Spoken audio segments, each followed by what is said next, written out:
So I'm really honored to be invited. Thank you to Laura, who I met last month. I think the work that is being done to separate hyperbole and panic on the two sides, and to work in the middle and to understand what, if we are in a revolution or if it is just an evolution, and what changes have happened in the media landscape or in the behaviors that we see online, or if, as one person, as a couple of people have said, this person lives in social networks, or this person lives online. Well, we all live in social networks, and when we didn't have the chance to live online, a lot of us lived on television. I've had a chance to reflect and see that whether you're trying to turn readers into people having discussions, or trying to get people, citizens, to discuss civic issues online in a constructive way or in a civil way even, or whether you're trying to get institutions to think differently about how they use the internet and how they use communications tools. It's the same set of questions about change and the readiness to make change, and an understanding of the readiness of people you want to reach through communications, or people you want to reach in your own organization to ask them to do their work a little differently. This question of readiness is what I'd like to talk about today. It's obvious that we're not going back. We will be using these tools in one way or another, and probably someone asked if it will be Facebook a few years from now. I think one of the things we can be certain of is that it will be something else, because it is almost always something else. If it is not something else, that means that Facebook is no longer a social network. Facebook will at that point be a utility or a media channel, and that would be, Facebook is a corporation and behaves increasingly like a corporation in how it treats individuals and its users. So I love Facebook, I'm on it all the time, but we should all be on the lookout for what the next thing, and people like us have an amazing amount to contribute to helping that next iteration of digitally enabled behavior and digitally enabled discourse and politics to be as sincere, as green, if you want to call it that, as transparent, and as user-centered, not just user-friendly, but user-centric as possible. So in moving away from simple dualities, obviously social media did not cause the Arab Spring. One of the words that I've seen used a lot is accelerant, and I think that there are places where organizers have used social media very, very effectively, and I know some of them have happened here in the Caucasus, and there are other places, I think it was Laura who mentioned in her video, that there are the groups that people have heard about, and then there are other groups that have maybe gotten a little less attention and thus been a little less themselves. When people note that people are consuming information more online through Facebook, even if it's news information, what they're saying is that they're hearing it from someone else, because it may have been a political party or a political candidate or a news organization that posted that information. And I think in a context where the media has less diversity and less trust from the public, it's more likely that an alternative media channel or an NGO might have posted that information on Facebook. But broadly speaking, it is most likely to be your friend. So suddenly we are all news channels for each other, and this is an important change. We also have all become news recorders with our mobile phones. In the US, we've had several examples where the biggest news is reported first on Twitter by a regular person. And there was that very interesting example from outside the compound where Osama bin Laden was found, where the first actual news of that online came from a guy who lived nearby who heard what he assumed was some sort of army raid, but he didn't know what it was, and he tweeted that. So the landscape is changing. To those who would say this can't have real political impact, which many still do, and I count myself somewhere in the middle, it's important to note that we are all reporters, we are all news channels, and that is an important difference, even if it hasn't been tied as closely as we would like yet to an understanding of what the architecture of a new change model is. Political campaigns, whether they're the President Obama was very well regarded, and for very good reasons, for the work he did with his digital team during both campaigns, particularly the second campaign in 2012. And here we see other examples, all across the world of this happening.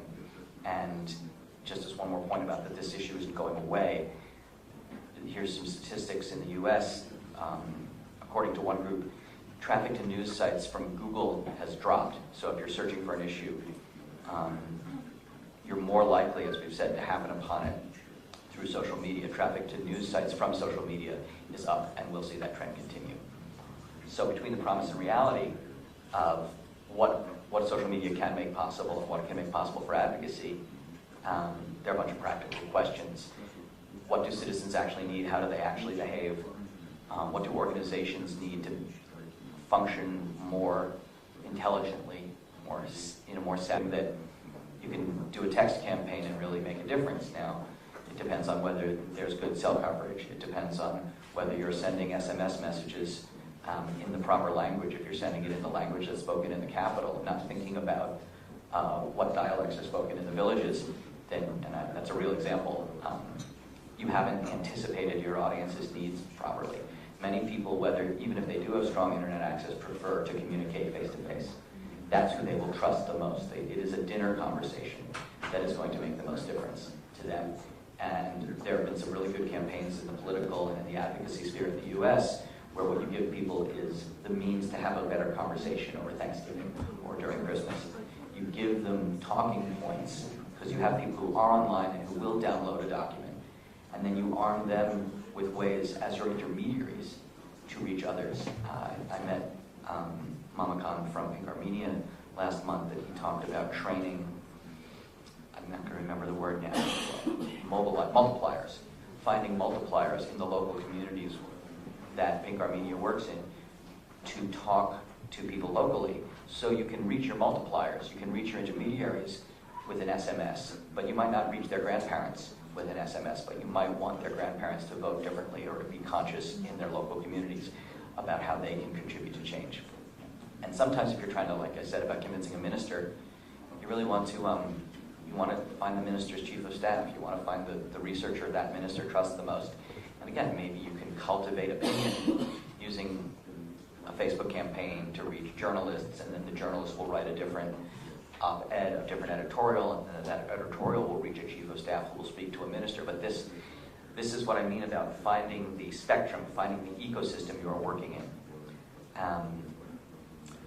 Howard Dean was sort of the first successful internet candidate that got a great deal of attention during the 2004 presidential election cycle in the US, but he's notorious for having gotten a lot of internet activists to go to our first high-profile election contest, which we call the caucus, in Iowa.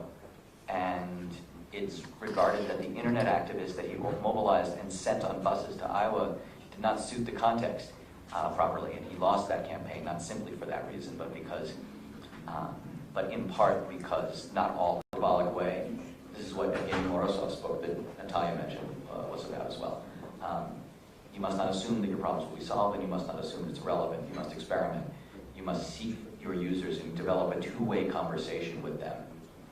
And this notion of two-way, I think, is, people talk about using the internet for PR, using Facebook for PR. Finding that line between PR and a free-for-all where you put your users in charge of your conversation or put your opponents in charge of your conversation. It's not enough to simply use Facebook to post press releases or to make announcements. But people are still looking to you for guidance on Facebook if you're a campaign or an institution. So that balance is absolutely critical. For organizations, readiness involves asking a lot of tough questions about how much time you have and what you're actually trying to accomplish online. And I'm always intrigued by how people underestimate what it takes to do social media well. You think if you can launch a Facebook page, that will be enough. It will not. We'll talk about why in a minute. So some of the elements of what it takes to be ready as an organization include how much time do your staff have? Are there problems of technology that you are or not ready to solve? If you don't have a working copy of Microsoft Excel or a website that can display information easily that you can post to, the Facebook strategy is going to be very different. In fact, some organizations learn Facebook better because their own websites don't work, and they basically use Facebook as their de facto websites. But other organizations might go heavy on Facebook and try to drive people back to their own website.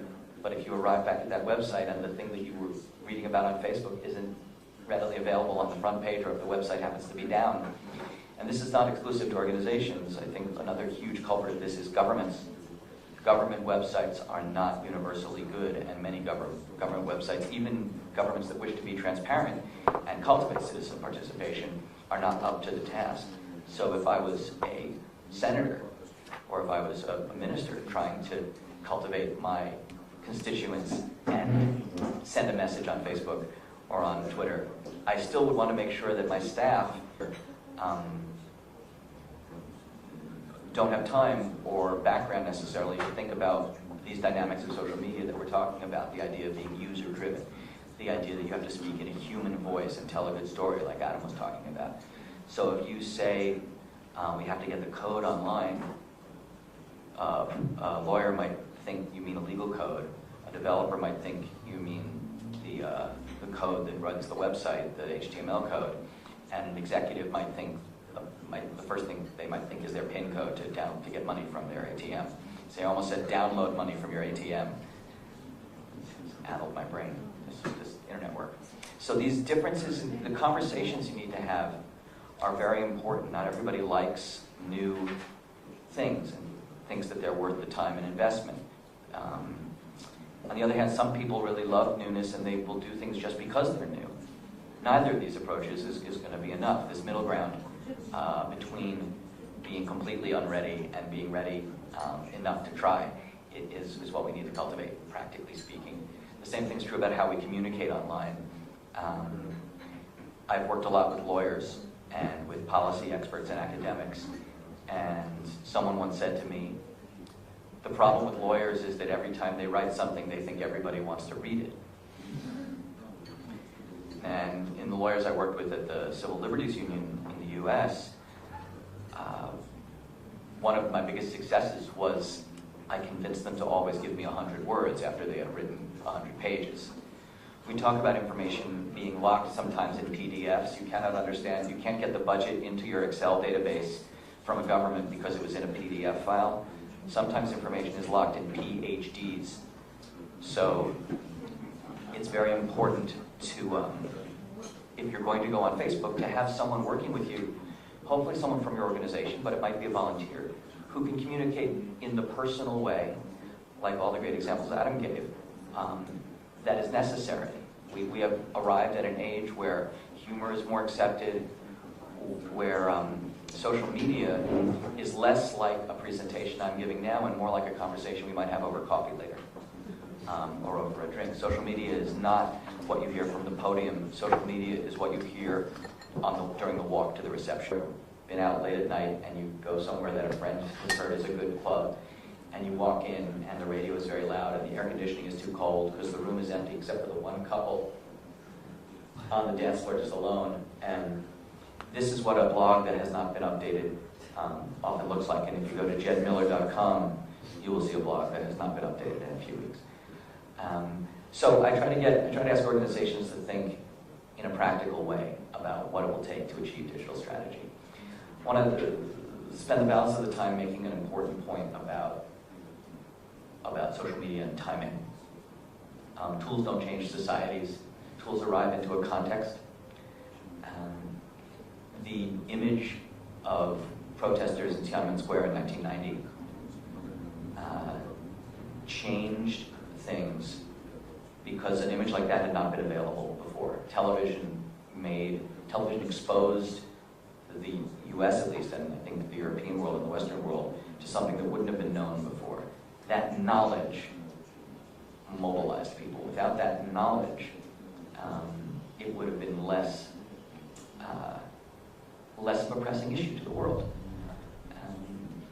There's a reason that elections and bus fares mean more to people, because an election in particular. If bus fares matter because it's your everyday life, and election matters because it gets a lot of attention in the media, and it's something that we understand as part of our political lives, in a way that we maybe don't understand as regular citizens, policies and legislative debates. The hurricanes in New York and Hurricane Sandy, Natalia mentioned how that mobilized people because it was going on all around them. The same thing with all the attention that the hurricane, most recently in the Philippines, the typhoon has garnered. That matters in terms of what you can do online. You cannot ignore the circumstances surrounding your campaign. Howard Dean, again, who was so successful online, was not successful simply because he did a good job with the internet. He was successful because people disliked the president and disliked the war. And he had a complicit media pushing the war in a way that scared, upset, and angered people, or at least got them very, very attentive. And this isn't just limited to users. These circles of follow-up very much matter. And then it's nice to give people a finish line, even if it's just, we're done for today and we'll be back tomorrow. If you hold an event, say you asked for 600 people to come to the square and only 30 came, let's get a photo of those 30 people, like that photo on Facebook. So this process involves very thoughtful questions and involves asking yourself what next, being iterative. It's not simply a yes or no of should we use social media. It's important to be experimental. It's important to assess what you've done and then to change. This is an example of what they call a ladder of engagement, where you might start with people who are just bystanders, who are just audience members, but you can turn them into people who will multiply your message. And then eventually you might ask them for money or activism. And eventually they might take it on themselves.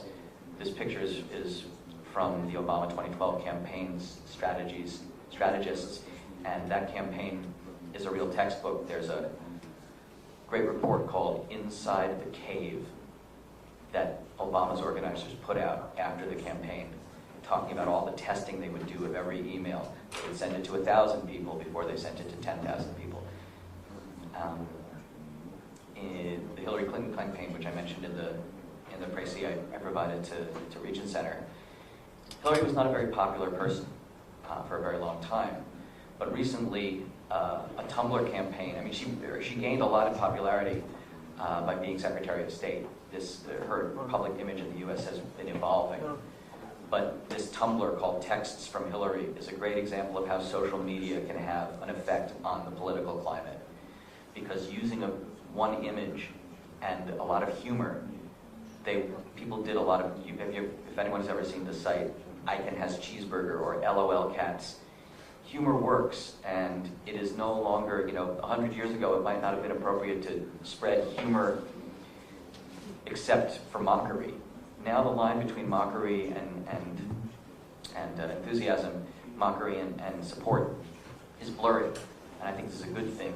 I think in some ways it helps hold leaders accountable, but this is an example from that Tumblr site called Texts from Hillary, where by making fun of Hillary a little bit, she actually became more likable, I think, and it also was so funny and was so simple that people could spread it around themselves. And any disagreements with what I've said, I apologize that I do not speak Armenian.